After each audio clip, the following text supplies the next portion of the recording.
Friends, welcome to care साथी। तो ये है पोजेस कैप्सूल्स, जिसके बारे में इस वीडियो में हम जानेंगे कि ये दवा किस काम में आती है, इस दवा के क्या उपयोग हैं और इस दवा के उपयोग से क्या फायदे होते हैं और इसके क्या साइड इफेक्ट्स हो सकते हैं। इसके अलावा इस दवा का इस्तेमाल कैसे करना होता है और ये दवा कैसे काम करती है। तो आपको इस वीडियो से पोजेस कैप्सूल्स के बारे में पूरी जानकारी मिल जाने वाली है। बस वीडियो शुरू करने से पहले आपको एक ज़रूरी जानकारी दे दें कि ये वीडियो केवल जानकारी के लिए बनाया गया है।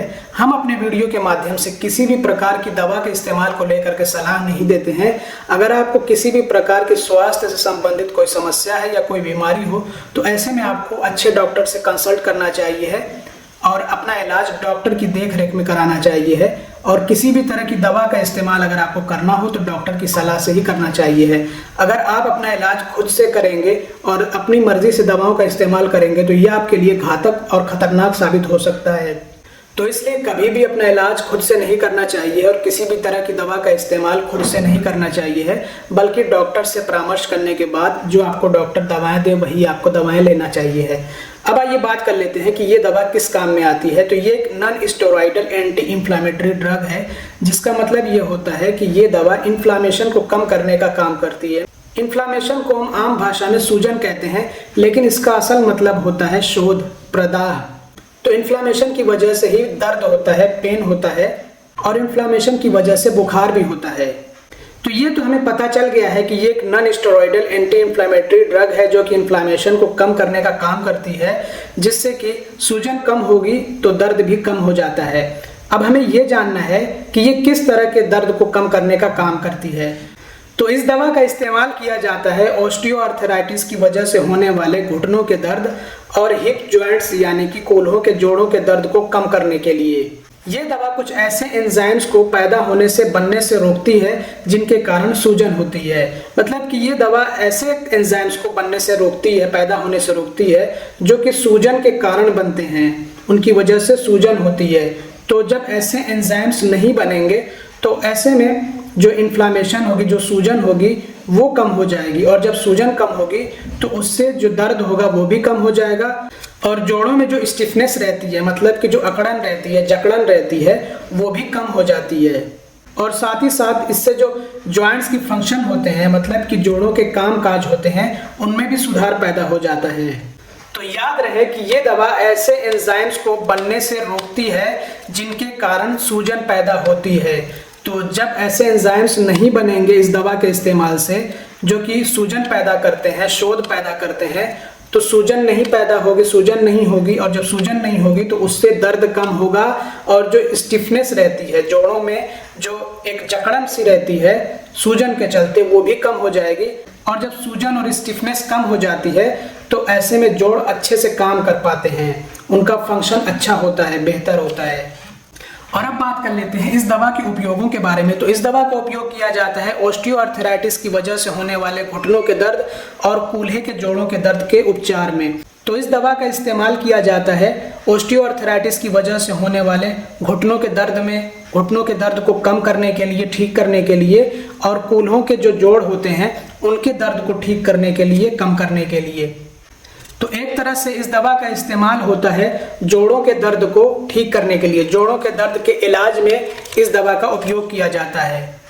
और अब बात कर लेते हैं इस दवा के फायदों के बारे में। तो ये जो ऑस्टियोआर्थराइटिस होता है ये एक क्रोनिक कंडीशन होती है, मतलब कि ये एक ऐसी बीमारी होती है या फिर आप कहिए एक ऐसी कंडीशन होती है जो कि लंबे समय तक चलती है, जिसकी वजह से दर्द होता है, स्टिफनेस सी रहती है, मतलब कि जोड़ों में जकड़न रहती है, अकड़न रहती है। इसके अलावा इन्फ्लामेशन यानी कि सूजन हो जाती है जोड़ों में। तो ये सारी समस्याएं ऑस्टियोआर्थराइटिस की वजह से होती हैं, फिर चाहे तो वो जोड़ों में दर्द हो या फिर स्टिफनेस हो या फिर इन्फ्लामेशन हो।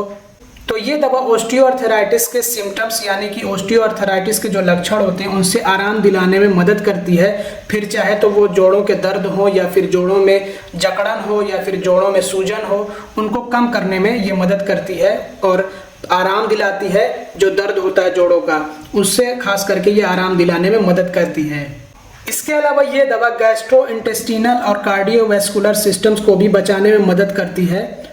तो ये दवा ऐसे मरीजों के लिए भी सूटेबल होती है जिनको रिस्क होता है गैस्ट्रोइंटेस्टिनल या फिर कार्डियोवैस्कुलर साइड इफेक्ट्स का। और अब बात कर लेते हैं इस दवा के साइड इफेक्ट्स यानी कि दुष्प्रभावों के बारे में। तो इस दवा के जो साइड इफ़ेक्ट्स होते हैं ये ज़्यादा नहीं होते हैं, कम ही इसके साइड इफ़ेक्ट्स होते हैं। हालांकि एक दवा के काफ़ी सारे साइड इफ़ेक्ट्स हो सकते हैं, अलग अलग व्यक्तियों में अलग अलग तरह से दवा काम करती है, तो इसलिए अलग अलग व्यक्तियों में अलग अलग तरह के साइड इफ़ेक्ट्स देखने को मिल सकते हैं। लेकिन इस दवा के जो साइड इफ़ेक्ट्स होते हैं ये माइल्ड ही होते हैं, मतलब सीवियर नहीं होते हैं और टेम्परेरी रहते हैं, कुछ टाइम के बाद चले जाते हैं। तो अगर इस दवा के इस्तेमाल से आप में कोई ऐसा साइड इफ़ेक्ट आए जो कि एकदम लगातार बना रहे और सीवियर हो, या फिर अगर इसके इस्तेमाल से आपको कोई एलर्जिक रिएक्शन हो, तो ऐसे में आपको अपने डॉक्टर से तुरंत परामर्श करना चाहिए है। तो आइए इस दवा के हम कॉमन साइड इफ़ेक्ट्स यानी कि आम दुष्प्रभावों के बारे में बात कर लेते हैं। तो इस दवा के इस्तेमाल से हेडेक यानी कि सर दर्द हो सकता है, नोजिया यानी कि मितली जैसा महसूस हो सकता है, अपसेट स्टमक यानी कि पेट में गड़बड़ी हो सकती है, पेट दर्द हो सकता है। और अब बात कर लेते हैं सेफ्टी एडवाइस और कुछ प्रिकॉशंस के बारे में। तो सबसे पहले तो आपको ये दवा बिना डॉक्टर की सलाह के लेना नहीं है। जब तक डॉक्टर आपको ये दवा प्रिस्क्राइब ना करें तब तक आपको इस दवा का इस्तेमाल नहीं करना है।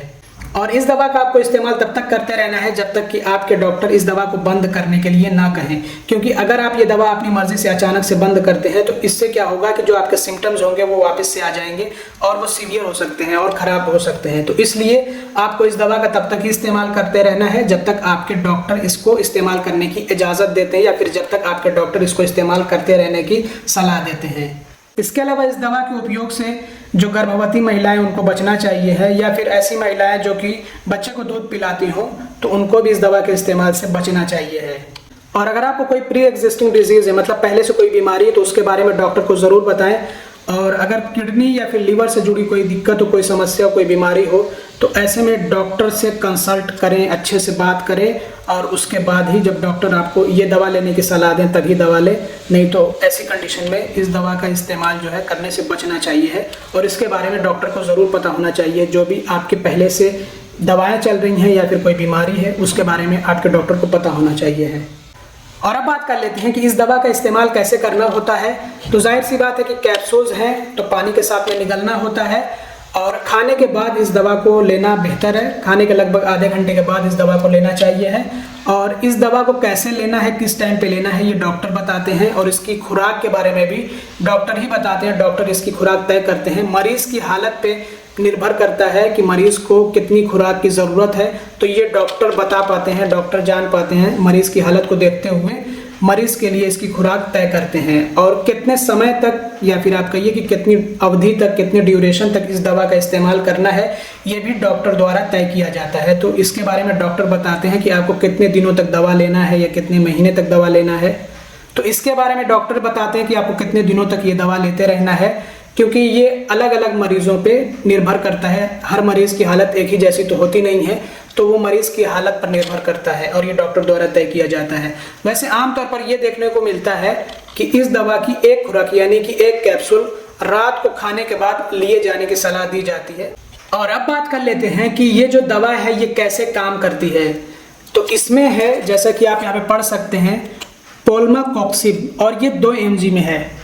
मेरे ख्याल से आपको यहाँ पे साफ साफ पढ़ने को मिल रहा होगा, पोलमाकॉक्सिब कैप्सूल्स 2 mg, 2 mg में पोलमाकॉक्सिब है।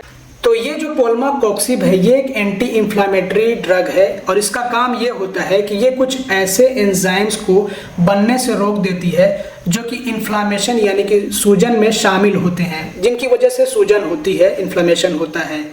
तो जब ये ऐसे एंजाइम्स को बनने से रोकती है जो कि इन्फ्लामेशन के कारण बनते हैं, तो उसकी वजह से क्या होता है कि जो प्रो इन्फ्लामेटरी सब्सटेंसेस होते हैं उनका प्रोडक्शन यानी कि उनकी पैदावार या उनका बनना सप्रेस हो जाता है, रुक जाता है, कम हो जाता है। तो जो प्रो इन्फ्लामेटरी सब्सटेंसेस होते हैं जिनकी वजह से इन्फ्लामेशन पैदा होती है, सूजन पैदा होती है, और जिसकी वजह से स्टिफनेस आती है या फिर पेन होता है, दर्द होता है, तो जब ऐसे प्रो इन्फ्लामेटरी सब्सटेंसेस बनना कम हो जाएंगे, रुक जाएंगे, तो उसकी वजह से फिर दर्द भी चला जाएगा और सूजन भी चली जाएगी, और जो स्टिफनेस होती है जोड़ों में वो भी चली जाएगी। और प्रो इन्फ्लामेटरी सब्सटेंसेस को कहा जाता है प्रोस्टाग्लैंडिन्स। तो ये दवा प्रोस्टाग्लैंडिन्स की प्रोडक्शन को कम करने का काम करती है, सप्रेस करने का काम करती है। मतलब ये जो प्रोस्टाग्लैंडिन्स होते हैं इनको बनने नहीं देती है, इनके प्रोडक्शन को सप्रेस कर देती है। और ये प्रो इन्फ्लामेटरी सब्सटेंसेस होते हैं तो इसके चलते क्या होता है कि फिर इन्फ्लामेशन कम हो जाती है, क्योंकि इन्हीं की वजह से इन्फ्लामेशन पैदा होती है। तो जब इन्फ्लामेशन कम होगी, मतलब सूजन कम हो जाएगी, तो उससे दर्द भी कम हो जाएगा, स्टिफनेस भी कम हो जाएगी, और जो दूसरी समस्याएं पैदा होती हैं वो भी चली जाएंगी।